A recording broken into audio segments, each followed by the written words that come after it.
What is you want, Barry? What do you want? You want the moon?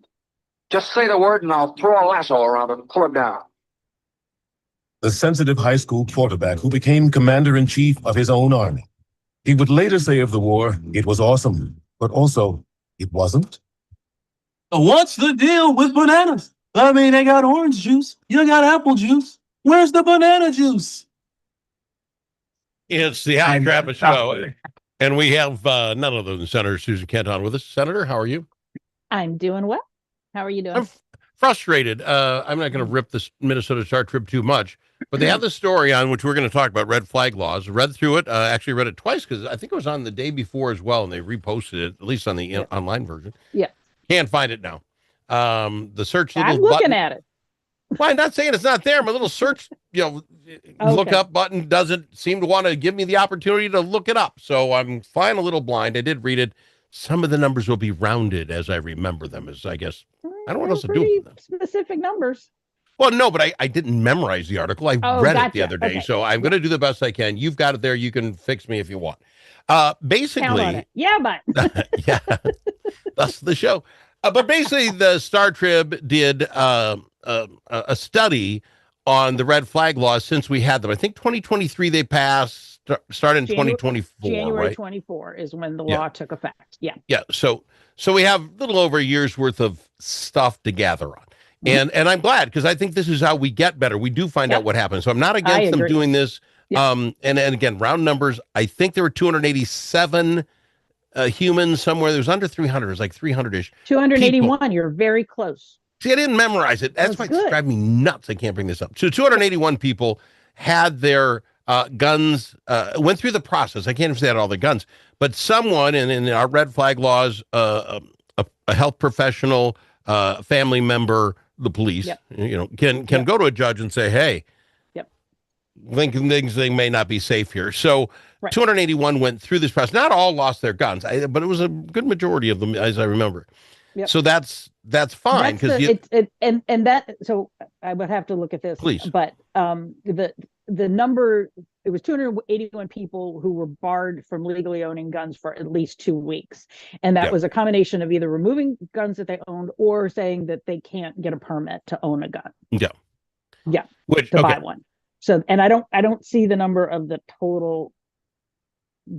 Filed, but 281 it affected 281 people. At 301, so they didn't do everybody. There, judges in some cases did not agree that was a problem. So so fine. So they do this, and then the first story, and the one today didn't have as much detail, but the one I saw 2 days ago really brought up some people like this kid was talking about going to go to school and going to do some damage and had guns, and so it really caught your attention. I'm not saying it was wrong, the article. But the gist of it was, see, this really works. And okay, I mean, there's nothing wrong. That's what you got out of the story when you read it, right? 281 guns were off. That's one of the points, but there were, if you go by what the intent of the law was and the actions that were taken and the cases that were reported, it delivered it on its intentions in a number of cases. And there were several. I mean, from. But they're pretty hard hitting, right? I mean, it was like, the guy at the Mall of America. I mean, that was scary, and then a guy in Alexandria, a mentally ill resident in an apartment complex, had been threatening the property manager. And then somebody else who was going to kill former coworkers at their workplace, So, I mean, these were very specific threats. So, So when reading that, and this is where I think we all agree, we have to study what happens so we can know whether we get better or not.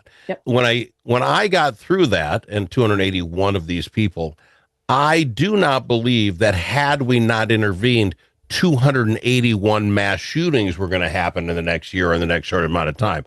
Not exactly what the bill's designed to do, keep people from hurting themselves and hurting others. I get it.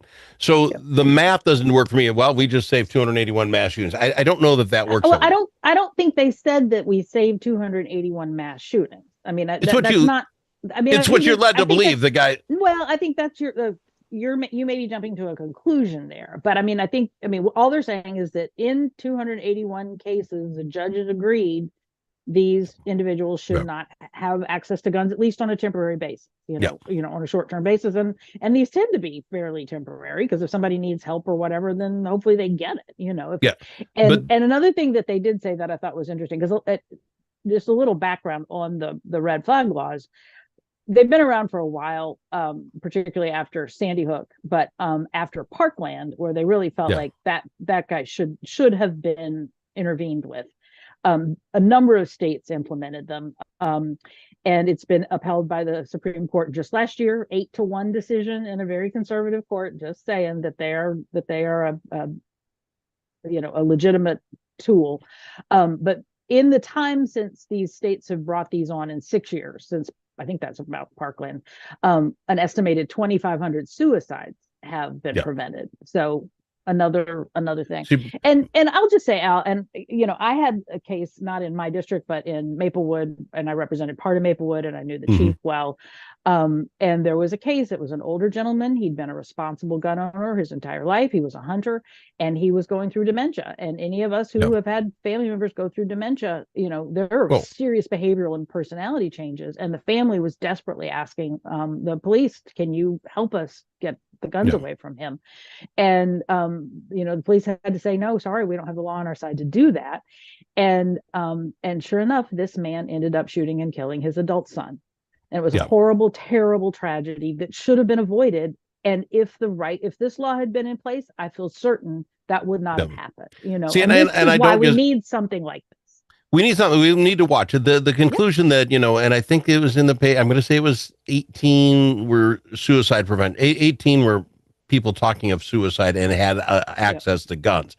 Not saying that's wrong. Glad you took them away. But in the suicide world, if folks will find another way, we're putting gates on bridges, and there's a lot of, but if it helps, I'm not opposed to it.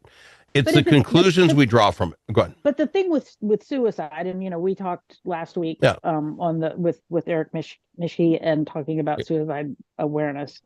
The thing about attempted suicide with a gun is there's no second chance. Yep. There's, you're not reconsidering. Yes. Right. There's no reconsidering. There's often no chance for a medical treatment or anything like that. If you catch somebody who's overdosed, you might have a chance to save them and then get them some help. Right. Again, so, that's part of why, yes, suicide, we're not going to stop all suicides, no doubt, but it gives you a fighting chance. If I don't disagree of an adult kid who's struggling, Two quick bits. If you Google, red flag logs in Minnesota Star Trib, Google will put it right up. I have the article now. Star Trib's website. Well, let me look it up. Okay, fine. Just a note. Now, the other thing I was going to say in the article, when I got done, is I really wanted to know the other side. So the 18 that were suicidal that they got, how long will those guns be kept away from them? Do they have to pass go with a psychiatrist for a while and say, okay, we're good again? It didn't say. The other 276, they said they took them for at least 2 weeks. How many got them back, and what changed? I'd like to see the full story, and I'm not ripping the Star Trib. I'm glad they're having this conversation, but that to me would be huge, because here's what scares me, and I'm going to be completely frank. When we decided we wanted to help the autism kids, and you put $3 million helping autism kids, in 3 years we're at like $200 million, and people were proud because guess what? I'm saving more kids. I'm throwing more money, and we find out now it's all just fraud. But I mean, my point is, we didn't look at it right. We didn't look at it and say, hey, where did this go? I'm more concerned that, hey, if 281 worked rock solid in 2024, we should try to get to 2000 by whatever. Well, how do you get there? You got to kind of expand the I'm more worried about that. I'm glad what they wrote about was there. Suicide, the mental dementia. I'm with you. But I'm more concerned to make it look like we're really doing a great job. We have to go get more.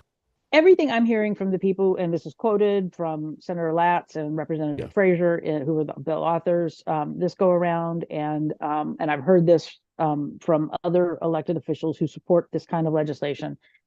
The only thing, and this I think is talked about in the article as well, that it's not. There's a question about if it's being if people know about it and are able to take advantage of it, are the local law enforcement do they understand adequately what they're supposed to do? Do they have the city policies or county policies they need, whatever? And so it's a rollout issue that people want to make sure that, that people who would be protected by this law legitimately have that opportunity, and that's the thing I'm hearing people talk about. Unlike what you're talking about, where there's no business incentive, there's no fraud incentive here, and I thought it was interesting. Well, it isn't how you make more money. It's if you want to. Right. You want to ruin your neighbor next door, say, hey, I think I heard him say something crazy. Go get his guns. That was a quote in the article that I thought was interesting, because we were talking about the red flag laws when I was still in office. I think I'm sure I co-authored one of them. And the big concern was, is some ex-wife going to come after her husband, her ex, and, say he's crazy, so he has to have his gun taken away. And it's that kind of, are there going to be family squabbles that lead to dishonest reporting and all that sort of stuff, and that people lose their rights, their Second Amendment rights, because of some disgruntled family member, but what the sheriff said in this case is that we're just not seeing that, that in 1 year we haven't. You did say that, you're right. Yes. But the weird thing about it is 39 out of 87 counties used it. Right. Only 39, less than half even had anybody that fit. Maybe we're all mentally better than we thought we were. I don't know if this, like you say, isn't, enough people knowing about it. I would use the guy with the Hoffmans and the Hortmans. He was outstate, right? I mean, I don't remember what that little town was they found him in, but he wasn't in the Twin Cities. Yeah. That wasn't Baxter. What? Gilbert? No, anyway, it doesn't matter. I presume those people didn't either know about, somebody had to know. Same thing. They said the family has said they didn't know. So, and I mean, people can miss it. Yeah, I agree. Well, and people can cover up, people can hide. Yeah. So, yeah. All right. That's our conversation on red flag laws. I hope they do more investigation. I mean, another year will give you more information. Kudos I want the to other side. Star Tribune for doing this work. And that's why we need journalism, and we need to keep paying attention to this and make sure it's working right. And can it work better? And we don't want it abused. Yeah, absolutely not. So we'll move on. We got to talk about it. Did you hear the government shut down? You're out in the woods. You probably didn't hear that. Government's all shut down. Services are it's over. We're going to talk to her. I'm reading about Marjorie Taylor Greene. I heard. What does it say? You're probably a survivor expert anyway. She got like frozen food in the basement and mixed with. Yeah, we'll talk with her more. Senator Susan Kent have this. If it's your turn to host a game, Grandpa's Barbecue suggests you try something different. Put out the perfect barbecue flavor of Grandpa's Barbecue. Add it to your ribs, dip the meatballs, or drench your wings in the original flavor of Grandpa's Barbecue. It isn't too hot or spicy, fruity or smoky or whatever. Grandpa's Barbecue. Available in select stores and online at grandpasbarbecueshop.com. Achieving your financial goals requires individual planning and a comprehensive approach.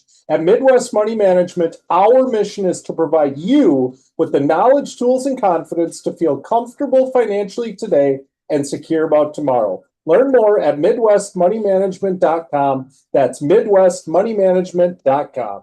Securities offered through JW Cole Financial Inc., member FINRA and SIPC. Advisory services offered through JW Cole Advisors Inc. Midwest Money Management and JW Cole Financial Inc. and JW Cole Advisors Inc. are unaffiliated entities.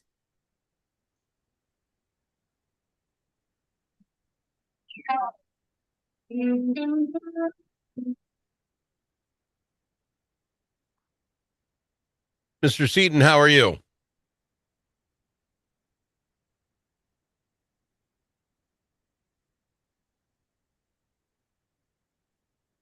Okay.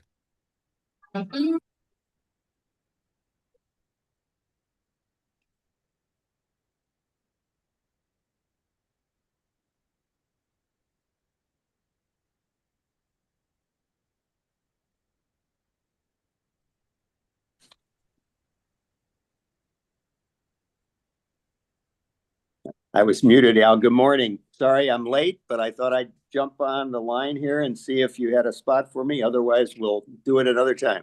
We'll do it another time, sir, if that's okay. Because, I've got the senator here, and we only have 5.5 minutes to go. Note to senator. I'll get a reschedule with your people. Very good. Thanks a lot, Al. Thanks, Doug. Sorry for my delay. Not a problem. Bye.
Talk amongst friends. The Al Travis Show. Nothing but talk. Friends is an interesting concept, as Susan kind of rips me, but makes me feel good about myself at the same time with the emails. Thank you very much. Senator Susan Kent on the Al Travis Show. The government shut down. It's over. The end of times. I find this interesting in two ways. One is, both sides. We've got them now, right where we want them. Democrats want this. They're going to ruin the government for you. The Democrats, this is Trump doing his thing. Everybody's telling you how absolutely wrong the other side is. And guess what? Only people heard are the rest of us out here. That's right. That's right. But let's correct the but- record on a couple things, shall we? All right. I think that'd be best on this program. It'll be a first, but it'll be best too. Hey, we try to I was going to say shoot straight, but probably not good in the wake of the last segment. After the last segment, wrong answer. Yeah. Okay. Anyway. But no, first of all, I heard this. I've not had a chance to independently verify the accuracy of it, but this is the first shutdown with the trifecta, which I think is really interesting. See, but that's a math problem you and I understand, and most people don't. I get the trifecta, and I actually had a friend send that out, and I said, but you understand, nothing gets past the Senate without 60 votes. Right. So you absolutely don't have the trifecta to do this without somebody but coming see, here. that's a really good example, because you can, with the trifecta in Congress, do a bunch. You just can't on some of the financial stuff, right? Yeah. Now, this reminds me, and remember that I was the caucus leader, the minority leader, I and recall. the DFL was in the minority in the Minnesota Senate, and the House was DFL, and the governor obviously a Democrat. And you know what happened? We had to work together to do stuff because of that, right? Even in the trifecta in 23, 24, which had a few of you with your hair on fire. You can't imagine who I'm talking about. No idea.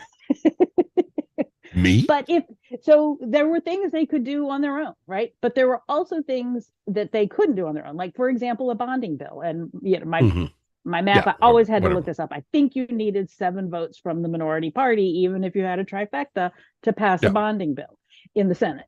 And so, what you did then? You worked together. You knew that's how it worked through the whole process, and you worked together to if craft I the may, bonding bill but you. because you wanted to do something for the people. If I may, but you. The difference with this and all that and everything you said is 100% correct. We could negotiate, but this isn't a new bill.